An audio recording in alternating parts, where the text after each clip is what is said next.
All of humanity's problems stem from man's inability to sit quietly in a room alone.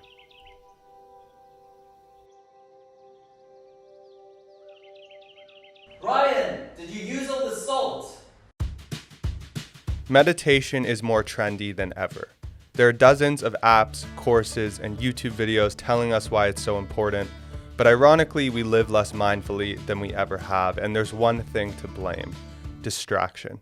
The average American spends about 10 hours and 39 minutes on screens every day, and there's no question that it's affecting our mental health, especially for younger generations.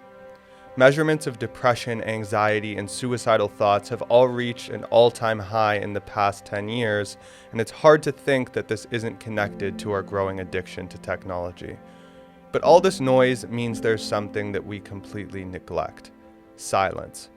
I mean, think about it. How often are we truly alone with our own thoughts? We're constantly plugged in. We wear headphones everywhere we go and spend every spare minute checking notifications and emails. We can't even eat without watching something. I began to wonder, is our disconnection from silence the reason we're so stressed and anxious in 2021? To answer this question, I decided to use myself as a guinea pig because I've been meditating for the past 8 years, but still I would find that I would be anxious and stressed throughout the day. I wondered if incorporating silence into my daily life would make a difference in terms of my stress levels, my happiness, and my ability to focus. So what I decided to do was an hour of unbroken silence every single day for 30 days. But first I wanted to see what a regular day of mine would look like before this challenge, so I decided to track everything I did for an entire day. So let's go take a look at that. I would generally wake up, relax a bit, and do my morning meditation, but that's where my mindfulness would end. From there, I would get to work, spending about 2 or 3 hours working before going to make breakfast. I would watch a YouTube video while eating and then go back downstairs and get back to work. After having calls in the afternoon, I would go buy, cook, and eat dinner while, you guessed it, either watching a video or listening to a podcast. Then after dinner, I would do a series of nightly tasks involving stretching while listening to music, practicing Portuguese on my phone, and then probably watching more YouTube videos until retiring to bed with my mind spinning. It turns out that I basically took 0 time throughout the day to be silent, so this challenge would be a big wake-up call. You might be wondering what the difference is between silence and meditation, so let me explain. There are many different ways you can meditate, and I've tried most of them. There's breath meditation, transcendental meditation, mantra meditation, but there's one style in particular I had never tried, and that is goalless meditation, or as I'm calling it in this video, silence. This appealed to me because it seems like something that's very natural to us as humans. Obviously, in prehistoric times, most of our time was spent in nature with our own thoughts. But even my parents' generation, growing up only 50 years ago, experienced this silence more frequently than we do. If they were walking home from school, it was just them and their thoughts. When they ate dinner with their family, they were forced to be fully present. And without the distraction we have today, I just imagine they were much more mindful than we are now. We almost have to make a conscious effort to disconnect from the noise in today's world, which is why I decided to do this challenge. Hey guys, all right. 1 hour meditation done. It might have been a little more, it might have been a little less. I don't really know because I don't time it. I just kind of let it go. Man, one thing I want to just say is that it is so hard to get your mind to be still. I think it's actually almost impossible to get your mind to be still.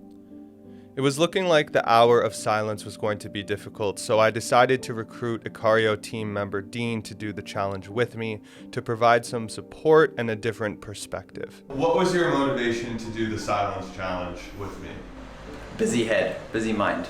Tending to think about work too much is my main problem, and then I forget about other things, and then when I think about those things, I think in the mirror, and you just get this noise in your head. So by sitting quietly, I can think about work for a bit, let it pass, and then there's time for other things.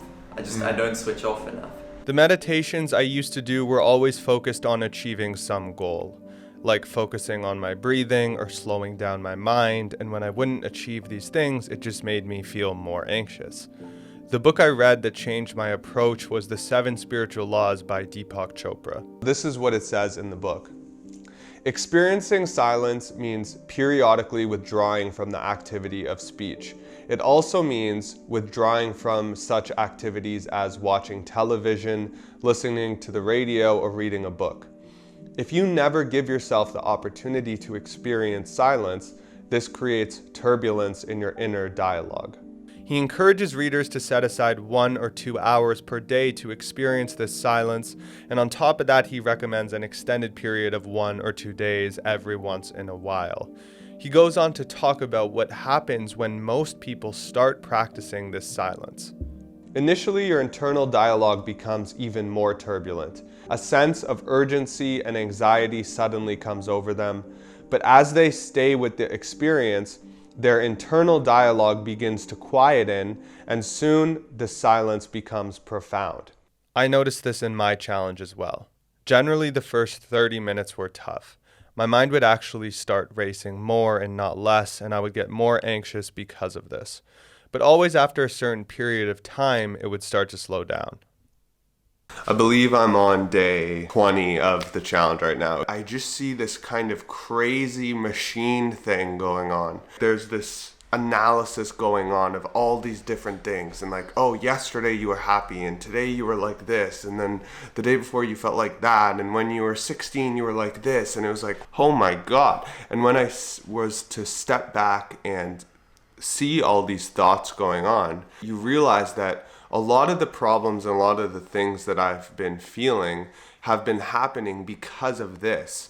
And as I slowly laugh at it almost and just let it go one by one, I just start to feel more and more and more relaxed. And that's what makes me be like, man, I need to do this more. I wanted to see how I could incorporate silence into my days other than just sitting in the house. So I started doing things differently, such as sitting by the river with Dean, cooking without listening to music, and one form of silence in particular that caught me off guard. So what I tried today is going for a walk without music, and it was a pretty long walk. I had to go about an hour. Around 45 minutes, I had this peaceful bliss in my thoughts. All the chatter started to slow down, and it made me realize that everything we do every day basically is an opportunity for mindfulness. It's not just about meditation, it's about the other 23 and a half hours of the day. From day 20 onwards, I noticed something really interesting. I was starting to crave the silence. I felt the times in the day when I needed it more, and I looked forward to long walks with nothing but me and my thoughts. It was always surprising to see how busy my mind was at first, but after a certain period of time, it would start to slow down. I would go from being overwhelmed to being entertained. It was strangely satisfying to watch as my mind wandered off on different trains of thought before I would bring it back to center. It was almost like a dog off the leash that I would let run wild for a bit before calling back when it got too far away. And the benefits in other areas of my life were undeniable. I was more relaxed and at peace during my days. I was better able to focus on one task at a time, and rather than being overwhelmed by thoughts and emotions, I could notice when they came up and just let them pass. It's not that I stopped worrying completely, but I would notice the pattern more when it came up, and I could eventually just let it go. The experience was amazing for me, but I wanted to take it a step further. I'd heard Deepak and others talk about the benefits of extended periods of silence. So on the last Saturday of the 30 days, I decided to take on the biggest challenge to date. A full day of silence in Monsanto Park. Just me and my thoughts.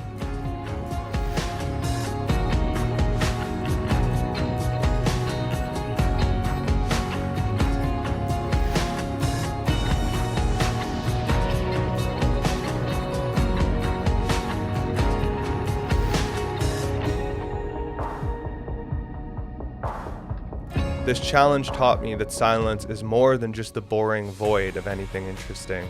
Silence is essential. It's the gateway to our inner worlds. It's how we can gain more control of our thoughts and emotions. It's how we can find solutions to our problems and let go of our anxieties. By spending more time in silence, we start to become more present and able to fully engage with life. These 30 days also taught me that silence is about more than meditating. There's opportunities for it everywhere you look. The commute to work, while having coffee in the morning, or during a walk late at night. It doesn't need to take an hour every day to experience this silence. We can find it in the little moments throughout our lives. Well, that's enough silence for 1 month for me. If you've tried anything similar to this in the past, please leave a comment below. Make sure you subscribe to see more videos like this, and thank you for watching. Now it's your turn. If you want to live a life of freedom and purpose, head over to icario.com and sign up for our weekly newsletter. We'll send you information about new content, as well as opportunities to take part in epic self-development challenges along with other subscribers, all designed to help you live a better, more fulfilling life. See you soon.